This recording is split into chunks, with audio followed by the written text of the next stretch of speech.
Just to start off, at what point in your life did music start to play an important part?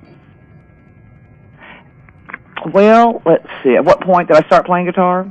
Yeah, or did music start to take the focus of your attention? I think I can't really remember. I know from the time there are pictures of me as a baby that I'm singing away and playing toy guitars, and then I think at age 3 they gave me a little toy baby grand piano, and I started picking out the melodies on that, and always singing. And then I took music lessons, piano lessons for years. Was in the high school band, but at 14, I guess I saw the rock and roll, the Beatles, of course, and that kind of started my wanting to play guitar and sing. And what about writing? When did that start for you? I'm sorry. Songwriting. When did that start for you? Let me try to get for some reason. That's the only trouble we still have with our line. It's not quite. You there, Karen?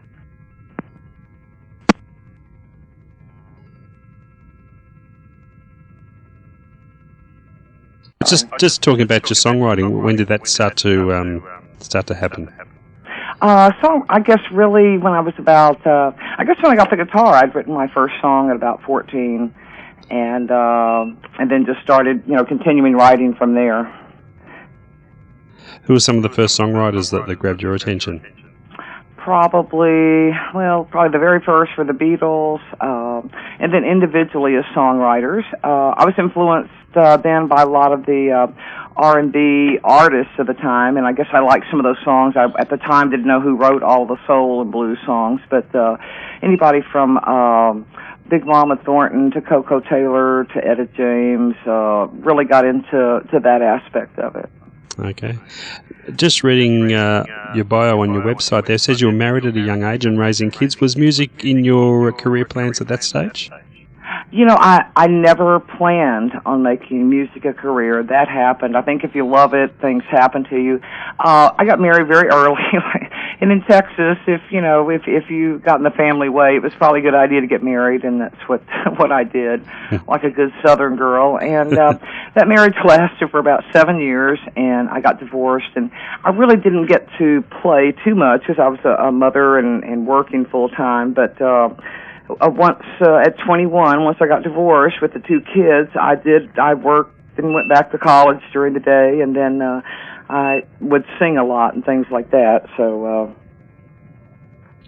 kind of got into it that way and got hired, and really truly I could truly say I've been very lucky. I've never really pushed my career. I think that's one thing about Austin or Texas artists. We have a tendency. A hit song is sort of furthest from our mind, although it'd probably help us all, but we tend to be a little different. We, like where we're from, and we like having our friends and family around and things. So I've been very lucky that things have come to me, and I've been able to travel and go overseas, because I've never really worked as far as the promotion business at it, like as some of the others do so well. Now, you're in quite a few bands in your early days, so I'll just run through some of them. Can you tell us about the River City Strings? River City Strings, that was my first, I guess that was my first introduction to bluegrass, and these guys played bluegrass, were excellent players, and then we got into dog music, which was, David Grisman, and then, of course, through that we got to hear Stephen Grappelli and Django Reinhardt, and on, so I became very interested in swing, Texas swing, even though I was from Texas. I was living in Florida at the time, and we did everything from old reefer music, the very first, the jive stuff from the 1930s, and we would do a little bit of bluegrass and some of the new psychedelic bluegrass at the time that was coming out in the 70s, so for the first time around. And so we were just kind of a ragtag bunch, I guess, hippie musicians, but we had a great time, and that really kind of we won a lot of awards for our abilities right off the bat. We were just kind of being silly and having a good time. Like I said, things have sort of just happened that way. Would you say you were a confident performer on stage right from the beginning? I still, and my friends even make fun of me, I still suffer great stage fright. Do you? But obviously I love what I do. But my very first job, I've always had a thing where I would go by a place and I would think, someday my name's going to be there. I'm going to play that place. Someday. And I remember the very first job that I got was this wonderful listening room, and I thought, oh, if I could only play there. Well, I got the gig, and I showed up, and I got sick and went home. I pretended I was sick. Yeah. But then, I don't know. I think I love it. I think that's the difference between you love it so much. But I'm always terrified, no matter where I go, even though no one's ever thrown anything at me, things have always gone well. I think it's that wanting people to like me, or I may be intimidated. I was always scared of getting out there and oh my God, putting it out on the line, because I'm a pretty emotional singer. I don't just, so it is like putting all your feelings and everything right out there for people to hear. Sure. So. People say I'm very. Let me put it this way: people that see me on stage, it's like Karen rocks, or you rule, or you kick butt, or my image on stage seems to be that I take over the stage. I'm the band leader. I'm whatever. But in my head, it's sort of like the swan swimming on the water. He looks real calm on top, and his feet underneath are like going like crazy. So that's me. Another early band was the Belly Full of Blues band. Yes, Belly Full of Blues. Yeah, that worked real well because we played all of the restaurant and resort scene all along the East Coast. So we just kind of make a joke out of it, belly full, because everywhere it'd be dinner out on the deck, and we'd have to play right on the ocean and ruin all of our equipment with the salt water and salt air. But it was a great big party band. It was like a full 7-piece blues band with a horn section, and we did the same thing. We did my originals, we did blues, and we did covers, and we did I've always done a lot of, quote, psychedelic type music, a little bit. It's always been in my repertoire, even on my CDs, and we just try to do them a little different style. And so it was still that blend of some of those same. It really has always been my music, whether it's roots-based. It's always been blues, swing, bluegrass, country-ish. I'm not a Nash Vegas kind of country person. Yeah, so it's a real melting pot of roots music, basically. It really, I just call it pretty much Americana roots music, yeah. and especially around. I've always lived, except for my brief stint up north in New England. I've always lived pretty much around the south coastal areas, and there's a different swampy feel, whether it's Louisiana or Texas blues, all along the coast, and even Florida and East Coast. There's sort of a different type of thing you get when you're near the coast, the music. It's a little languid, I guess. When you moved back to Texas, I think it was about 1994, wasn't it? Yes, Was that pretty much a career-based move at that point? Not really. I mean, like I said, unfortunately for anybody around me, nothing was ever based pretty much on career, but my parents were getting older, and they still lived here in Texas, and I was in Florida simply because 20 years before, that's where I got divorced, and my husband was in the service. He was stationed there, and at the time, I had 2 young children, and to go back, I really didn't have enough money. I would have had to have moved in with my parents, and my parents were great people, but we were definitely they were very conservative and a lot older, and during that time of, from Nixon on, that we didn't always see eye to eye on certain things. So that would have been disaster. So I ended up staying, and one of the things when you have kids, they're in school, they get involved, and pretty soon it gets harder to leave. So it wasn't really until they were graduated from high school that I said I was running away and joining the circus. So it wasn't until, I was, in my 40s, I was like 40, that I really was able to say, quote, go into, start a career. But I knew that Austin, Texas was about as close I could get to my parents and still have a musical career. I knew if anything at my age, and they all said I was crazy because I had a pretty good career thing going, but they all said I was crazy to try to start all over. And it was very difficult to be that age. And when you're in Austin, it doesn't matter, even though it's a lot smaller area than I came from performing. It's very inclusive. You are an outsider until you've been here a long time, even though I'm from Texas. So it's a funny scene. So it was hard, but it was a good move for me. I mean, I love Texas, so at least some of the time. It's always nice to stay here have a home base, I would say. Yeah. We hear down here that Austin is a real songwriters town, a real musicians town. Is it a competitive scene amongst that fraternity? Yeah, the nice thing about it's sort of like Nashville or New York City or Los Angeles. Musicians don't necessarily make as much money, and there's so many of us here that it makes it difficult. But as a songwriter or a creative person or an artistic person, which most of us all are, we all do different forms of art, it seems like, it's a great town to be here, and it really inspires you. And for me, because I love doing a mixture of covers and originals and whatever I want to do, it was a real good structure for me to come to, because it kind of not necessarily forces you, but it really makes you aware and really try to write songs or better songs. And it's sort of, people here, pretty much try to put out a CD every year, at least every 2 years. It's kind of hard to keep up sometimes. You're like, I just got done. I haven't even promoted this one, and you're already, you're trying to think of the next one. But it's a great creative place to be, and it's also a great place to be from, because you seem to get noticed from all parts of the world, and you get to travel and you do tours. And I think just being from here, I get calls from people that, well, we saw you at Green Hall, and we go to Switzerland, and Green Hall seems to be a place where a lot of my European fans or people that have got me in festivals and clubs now. In Australia, we've got some folks that came over from there, and they were trying to hook me up with the lady from the Tamworth Festival and things. So a lot of people have done that. Like I said, I've been real lucky about people who have really sought me out or helped me or tried to connect me with those type of people.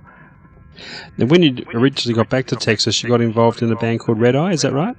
Yeah, that was really one of the first bands I guess I'd ever joined. Every other band in my life we had formed together. It was my band and still the same bunch of people. But Red Eye, when I came here, I literally, my parents lived, several hours away. So when I came to Austin, I literally really didn't know anyone. And I figured, well, let's go to a jam session. So I went to a bluegrass jam session and had not played bluegrass actually in several years. I've been playing in blues in Florida. And I met this wonderful singer and flat picker that was really good, and started talking, and he had a female that had left his group and like the week before. So I went right in, and we ended up winning best band, things like that. It was just kind of funny. I just slid into that one, and now I'm still friends with him today, and that gentleman is the one that promotes the Old Settlers Festival here, which is really... So, like I said, I've just been charmed. And then the other person that I met when I came to town was the co-founder of that festival, and he is in California now, and he's the one that is working on getting me in Strawberry Festival, and just sponsored me into the Bluebird Cafe in Nashville the other night. And so it's just kind of neat how those things work. And one lesson you learn is, everybody you meet on the way up, you're going to meet on the way down. So it's a good lesson for people to, how you treat people. After being in so many different bands, was there a point in time when you finally felt that the time was right to do your own thing? Well, I think I think I've always done my own things. I've been kind of like, I just do stuff that I like. I basically, whatever I do, it's what I like. But I think I consciously, when you move to Austin, even though it's a big music town and there's every kind of music, they are very on the line about, are you a cover band or are you an original act? And it's very strong here. They don't really like you to mix it, whereas when I was out east, a lot of people did that because you could go make a lot of money playing parties or the cruise ships or whatever, and deck jobs and all the weddings at the resorts.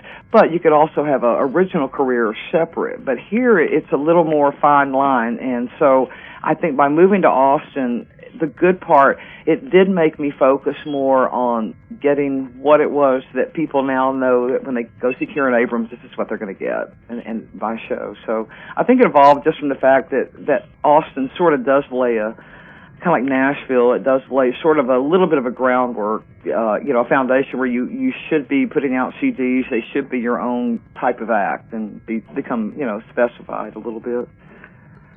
One thing you seem to have a knack of doing is finding well-known songs and giving them a special arrangement. Your version of White Rabbit comes to mind pretty quickly. How did that one come together? That was another one of those jokes, and we had done the whole CD, and we're just sitting around because they're always all friends of mine, and I just said something. Oh, you know what would be fun? Listen to this. This is I always thought about doing White Rabbit bluegrass style. I know that sounds crazy. Everybody's looking at me, and we just kind of practiced it, and then we thought, oh, that's cool. It ended up on a CD. We cut it in about 5 minutes. And that's one of the songs that still to this day, no matter where we go, if they've heard the CD, they're all out there with their lighters going, White Rabbit, White Rabbit. And it is so funny, you write all these songs, you do this, and then I get played on all the Deadhead stations, the syndicated shows. Whenever they do a Grace Flick thing, on the website, it's like, Grace Flick, who did her song? There's me. So it's just kind of funny how that happened. And like I said, another one of those wonderful little gifts or whatever they are that I get. Yeah. The average person. But that song's gone over very well everywhere. It's a wild song. The instrumentalist, whoever plays with me, really gets to wail on it, and it really literally brings down the house whenever we play it. It's just a fun thing, and a lot of it because of the musicians that play with me. It really is. It's not just me. It really has to do with all those guys that contribute. It'd be hard for the average person to make that connection, to turn a song like White Rabbit into a bluegrass formation. Had you heard the song in your head being done that way? Is that something you always had in the back of your mind? I've always loved it. I've always loved it, and that's pretty much on my CDs. There's this theme.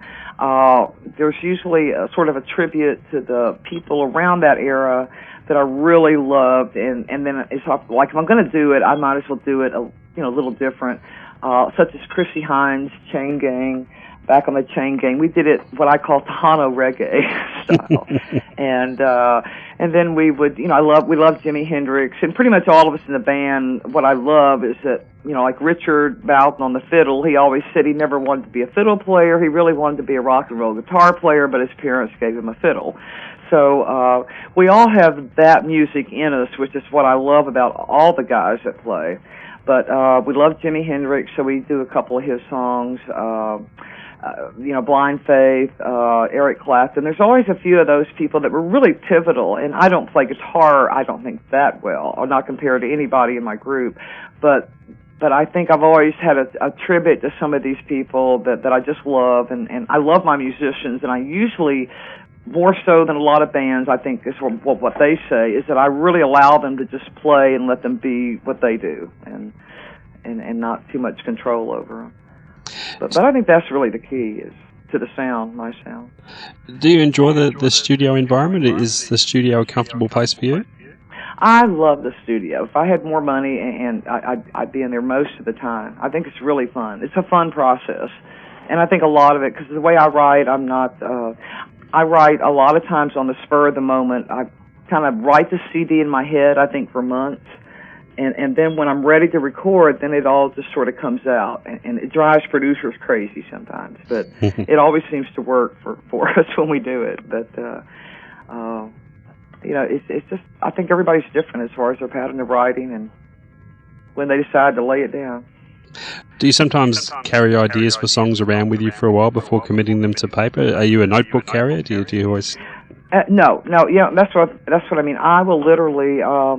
I call it the curse, because when things happen, it's in my head, and it's sort of like I was watching something on Savant. In some ways, I feel like it's that. It's almost like an image, an aura. Sometimes I have words, sometimes it's music, but it floods in my head. It goes constantly, and sometimes this will happen for months. I mean, I'll wake up and there's that stupid little thing in my head, that song or whatever. And it's. I think a lot of musicians are compulsive or obsessive compulsive. There's certain little quirks that make us what we are. But for some reason, I argue with it, and I go, I'm not going to put it down. I will not write you. But it's funny. Once, and I don't even consciously know what I've written or really ever set it down, but once I go, okay, it's time to do a CD, I'm able to seem to put it out on paper. Not that I don't have certain ideas, but in general, once I sit down to write, that's what I do. I write, and I'm not one of those people that write every day. Nashville people that I know, they'll sit there, they'll have 3 subjects, and they'll spend 9 to 5 in their cubicle, and they'll whip out 3 songs about a dog and a cow and something, and so I notice I'm just a lot different on that. Like I said, it's something that runs in my head. It can really drive you crazy. But I've written a lot of my songs like 5 minutes before we go in the studio, and then I've decided what I want and what's on it. But like I said, that's the savant part, I think. So somebody else does all this for me in my head, I think. Tell us about your CD, Written All My Letters. It sounds like it was a real labour of love. You got to team up with some old colleagues again?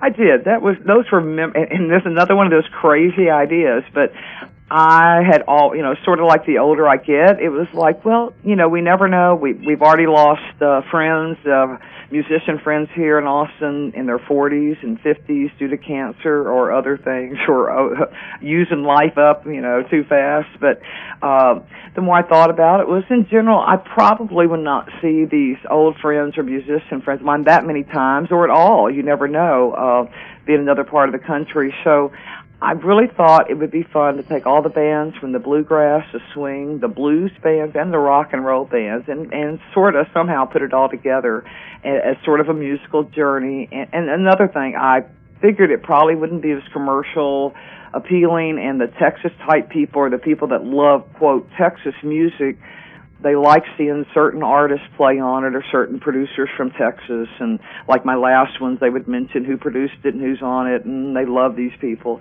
But I really did it, like you say, a labor of love, and it really was fun. It was, and even musicians that lived there, some of them had not seen each other or worked with each other either in many, many years. And it really, and since there's not as many places in most places to play for older musicians as there are here in Austin, a lot of those people really never played out anywhere anymore. And they were so good, so it was really fun. It wasn't technically as perfect as maybe some of my other ones, or had a different sound, but it's something I'll cherish. It's sort of like having a scrapbook. Some people have their pictures. Well, I have this of that, and it really captures sort of all those different eras and times and all. Now, Babyhead Records, is that your own label? That's it, Babyhead. And it's kind of a weird name, isn't it? Would you like to hear the history of that one? Yes, please. Real quick. Well, Babyhead Mountain is there's a part of Texas called San Saba area of Texas, and I wrote a song a little bit relating to San Saba. I'd found my birth mother, and it was on a journey trying to find her. She was already dead, but I found her relatives. But it was a very weird day for me. I was driving up in these hills and in Texas, and feeling sad that my mother had already died, but I was going to see a relative. And we came up across this mountain, and it was called Babyhead Mountain. And for Texas, it's a mountain anyway. And it looked really kind of dark, and I read the history, and it was basically the family had, the father and the son and all had left the family, I guess, to go into town, and they came back a couple days later, and they found the wife had a bow and arrow in her, and the baby's head was stuck on a post as they came in up to the mountain, into the ranch. Mm-hmm. So it was called Babyhead Mountain. So I'm like, oh, gosh. Now that is probably the saddest thing I've ever heard in my life, in a sense, but we joked about it. It's my morbid, sense of humor anyway, but... Yeah. What have you found to be some of the advantages and disadvantages of running your own label? Disadvantage is probably money, always money. Yeah. But then again, when you look at it, I was offered a label with Odetta and Josh White Jr., Silver Wolf, a couple of years ago. And it's funny because at any other period of my life when I was younger, I would have jumped at it and signed it. And it was a fairly standard contract. But then again, I realized that at my age, I not that I don't think any of us our age can cut it, but at my age, I knew realistically, if you're not that young, and especially women nowadays, you're not like 20 and, gorgeous and MTV or video ready, most of them aren't going to put the money into promoting you. Mm. And realistically, I can see why. If you're a 40 or a 50-year-old person, they look at it, what is your longevity of your career? And so I was rather surprised. And then plus you owe your next 4 CDs to them. And they also have control on what they like and don't like. And something like Written All My Letters, they would not like that. I guarantee you. Yeah. You know, particularly that would not be a format that they. So, and then when I really broke it down to promotion, you still have to pay your own promotion. That comes out of that. And then of course they're pressing them, and now you're having to buy them. And I really looked at my profit and seeing that I still had to do my own promotion. I still had no control. And in the long run, for me, I think I made the right decision. And I can't say that would be as well for somebody else that was young and 25, maybe going with a good label. Yeah. But for me, I think in some ways you don't have the distribution. It's harder. But I also found that if I send the things to people, they get played. And I've been real lucky about getting played most everywhere I send it, if I'm not sending it to a Clear Channel station or something. So I think a lot of it, if you put out a good product, and there's so many people like you that are out there playing music, you know, not for the big bucks, because we all love it, and it gives us at least a small but viable career to where I'm able to do just what I wanted to do. I may not have a lot of money, but I'm able to travel and meet people and sing with people and play, and, you know, what better life than that? And it's probably a situation where you don't need to sell as many records to make probably more money, yeah. Exactly. Green Hall, for instance, I can sell $200 or $300 worth of CDs. And that's great, because in addition to what I make, that's great. I can go buy more. And same thing with festivals. If you make $200 or $300 worth, even if you're on the low side of sales, really you're much better off. Yeah. And for somebody like me, you know, if I really, not that, you know, that maybe they could have made me a star, but I just really think realistically, older artists are probably, unless you're already established, are better off just working the internet, working your stores. And our Texas Music Roundup down here, our online store, does wonderful sales, you know, for us, because that seems to be one of the things people hit when they look for Texas music. And so, now, speaking of sending CDs down, another one you sent to me was by the Back Porch Vipers. What can you tell us about them? Yeah, that's a group that only lasted a couple of months, but really is basically 3 members of my band, and then Slim Ritchie and his wife. And I'd played reefer music before in a band, and we were called like Band with a Jive. But, you know, same thing, we really didn't, because you're singing reefer music, obviously, it's a little harder to get work everywhere, and especially with the climate over here, the way things have been.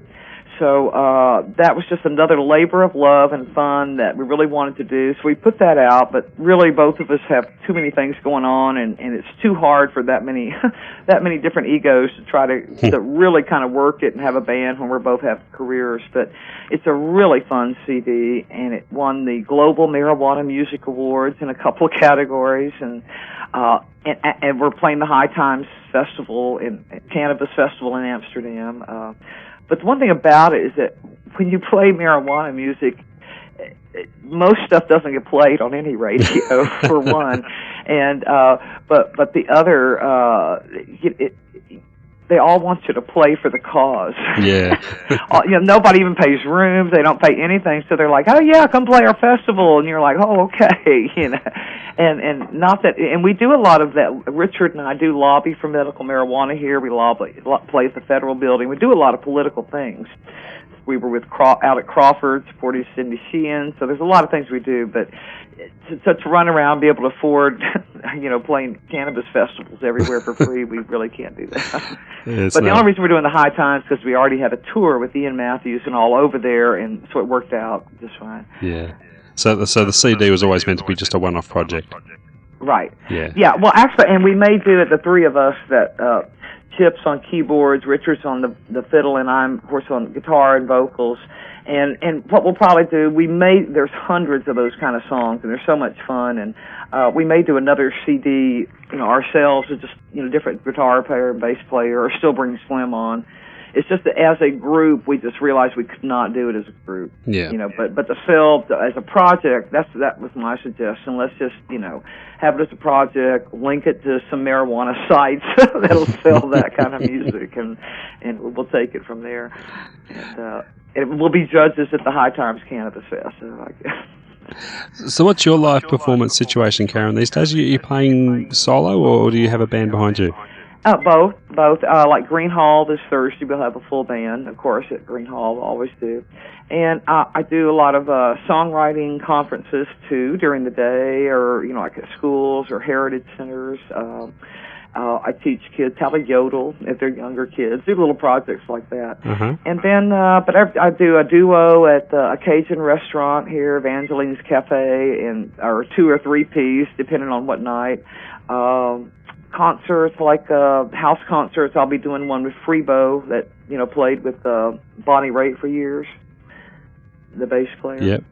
He's been out, doing a singer-songwriter thing. Everybody's a singer-songwriter in Austin. so I'll be doing a house concert with him, and like I said, then supposed to go to Gulf Shores, Alabama, the first week of November for a songwriting festival that I play every night, but even though they say they're going to have it, I keep seeing reports. There's, I don't know where. I think all the hotels and everything are still ruined, so I don't know if we're going or not. They're they may be putting us up in private houses or something. But I don't know who's going to come if they can't get there. So. The house concert format, that's something that's just starting to take off down here. It's quite really? a happening scene over there, isn't it? Yeah, really, this is one of the things for any age artist, but even for people like me or that are sort of that under the radar, big time thing, but on all the regulars, it's a great way to come into town or to actually tour the country, and you make whatever, the price comes in the door, which is usually a lot better than what you're going to make at a club somewhere. Yeah. And especially a club, nobody knows anything about you. There's usually not as much promotion, and because there's not enough money for the club owner to really, go all out either. So the house concerts are great because you have a like-minded mailing list of people that like songwriting and like this kind of thing going on. And generally the person will put you up in their house, or they have a comp room at the hotel or something, and then people usually buy your CDs like crazy. So an artist that normally maybe a solo would come into town, maybe make $100 if they're lucky as pay, and then sell some CDs, and then maybe have to get a room and just zip on down the road. Now they get to come into town, a comfortable house, somebody feeds them, they make a good cover charge, and they sell a lot of CDs, and it's really so much nicer and a lot more lucrative way of doing things. And people like here that got tired of going out and waiting until 10 o'clock for the music to start, or smoky bars or things like that, or people with kids or whatever the case may be. As the population got a little bit older and they started having kids, teenagers that wanted to go out, it was a real good alternative for them. And usually they serve food, or it becomes sort of a party, and they've been, and I thought, any more than 1 or 2 here would be a killer, but they have tons just here in Austin that go on all the time. Because people can get actually just the group in their neighborhood that never goes out anywhere to bars, but they'll come to somebody's house and pay, $10, $15. Of course, yeah. It's a great concept, yeah. Yeah. And we'd like to see a lot more over there so we can come up. Yeah. As I said, it's just starting to take off here. It's taken a while, but it's starting to catch on. Yeah. And just to finish up, Karen, recording plans, what's in the wind there? Anything at all? Yeah, one of those, I guess it's in my head, so I don't know what it is yet. But, no, actually, I'm going to do another one, probably with Bradley Kopp. I've been talking with him again. He's a great producer. And probably, I know it's going to be it'll be back to my same thing, a lot more roots and Texan and a little bit of bluegrass and swing and blues like it always was, and original. But, yeah, the next one will be a little more stripped down. But basically back to sort of the same format. Country, bluegrass, and roots music, and not too many perky, happy little songs, but I'm not much of a perky writer, but... Terrific. We'll look forward to that. Karen, thanks so much for your time. It's great we finally caught up. I know, and thank you for playing my music, and thanks for everybody that listens to it, because it really does depend on people like you, and we really appreciate that. No problem. We'll continue to fly the flag for you down here until we get you down here to play for us live. At a house concert, maybe. Yeah, well, anything. Yeah, we're working on some of the festivals and clubs that I've been given some leads to, so hopefully we will see you soon. Oh, that'll be fantastic. Okay, thanks dear. You have a great day. You take care. Bye-bye. Bye-bye.